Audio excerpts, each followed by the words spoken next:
toxicities have never given therapy at all, and would have never gone if this modality would not have removed the very large entry barriers to this profession. Thank you.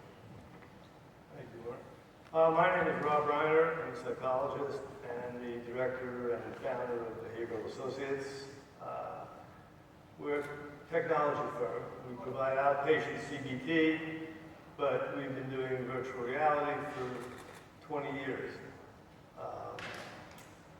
I started doing it because I felt that the techniques at the time, systematic desensitization, that I was taught in grad school, was just not effective. We were astounded because once we combined the virtual reality with a specific type of biofeedback, we started getting success rates exceeding 90%. It was initially 60%, but combining it with heart rate variability biofeedback, we jumped it up to the point where we're using words that I never thought I'd use as a psychologist, the word cure. We can flat out cure fear of flying, public speaking, anxiety, stuff like that, by putting people into the situation. I also want to let you guys know, I hope nobody objects, I am videotaping this because as we speak, I just saw a patient yesterday with a severe public speaking phobia. This is a virtual reality camera, and we're going to convert this with the magic of Samsung. We'll stitch it together, and they'll have this environment on a stage. In years past, this would cost $3,000 or $4,000. Now it's done for free. So things are moving ahead. We provide mostly CBT, but we add things to it because I think that CBT, while it's effective, is also limited. You are dealing with the rational side of the brain, but to get to the viscera, you need to do other things. Neurofeedback, certain types of entrainment devices. Hopefully I'll get a chance to talk about it. Thank you. Thanks, everybody. So we see that there's really an interdisciplinary group here, from Rob using hacks on stage to using technology to bring it to his patients, to the tremendous reach that's achieved by these products and services. And I wonder, the next question is, we know that technology can improve reach. We know it can improve, reduce stigma. It can help people discuss things they normally wouldn't discuss in a face-to-face situation. If you put all that aside, where do you see the other successes? Where do you see where you've seen technology work to improve mental health outcomes, aside from reach, access, and reduce stigma? I'm wondering if you could, each of your different sectors, give an idea. Well, I guess I see the potential for more impact and a desire to be part of growing those potentials. First, I mean, I think what's very exciting and what you've heard a bit on stage are opportunities to improve access and to rethink how people get access, to open up the points of contact, things like Talkspace, and to change how therapy works so it's more accessible, like the work you're doing with virtual reality. I think, though, that we'd also like to see technology not just amplify access to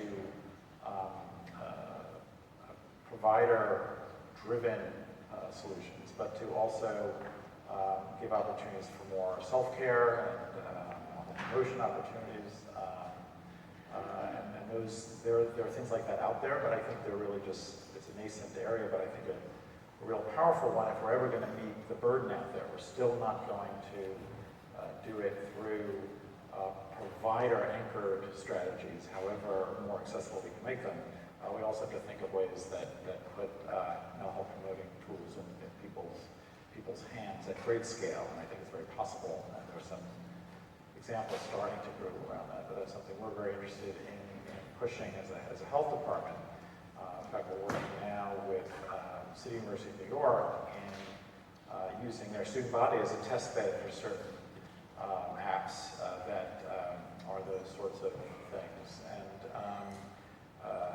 thinking about, are there things that a health department should make accessible to every citizen, suite of self-care tools like that. But another area that I'd like to see more innovation around is how we use technology to better improve, to get more intelligence about what's going on in the population and in our care system.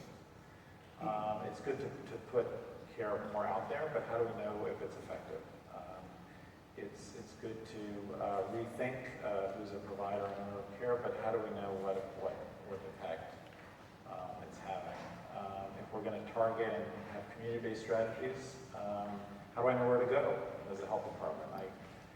The example from an earlier presentation on learning about flu changes in Twitter. Are there mental health analogs to that? And can there be some that move from what I think is still a murky line between what's interesting and what's actionable? So can we get a more sophisticated population-based approach, a more sophisticated real-time intelligence about bottlenecks and deficiencies in our delivery system through crowdsourcing, through other innovative ways of getting information?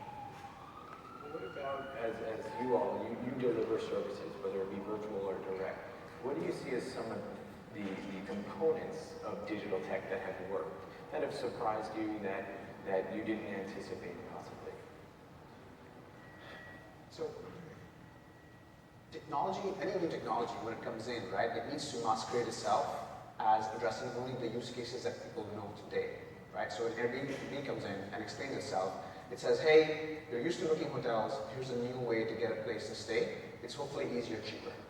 But over time, the goal of technology shouldn't be just to make existing things better. It should be to create new things, new behaviors that didn't exist before. So now you will see people, renting an apartment for 2 hours to do a video shoot, right? Like my friend was making a music video, I needed a bass, and he was like, oh, Airbnb, let's do it. So we've seen that happen, and we are starting to see that happen in healthcare, in mental health. The use of technology going past just access, which is sort of the gateway to developing 2 areas where we see the most development happening today, and there are other areas out there as well. So the first one is outcomes tracking. Like you said, you need to know what's going out there. We have such a good understanding of what's happening in our population in so many different areas, and healthcare has lagged far behind. Sometimes we get it wrong, sometimes we predict elections incorrectly, and sometimes, our measurement doesn't really work. But we're getting better at it. It's still very, very early as far as, the existence of these tools is concerned. And the same thing applies. So when I wake up every morning and I can look at my dashboard and I can see, oh, there's a certain spike in, all the clinics in Missouri booking more appointments, it makes me go and ask questions. It doesn't give me answers right away, but it makes me go and ask questions, right? I'm sure you see the same thing.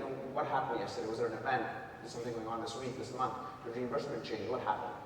So that's the first one, is kind of having a better grasp of what's going on out there.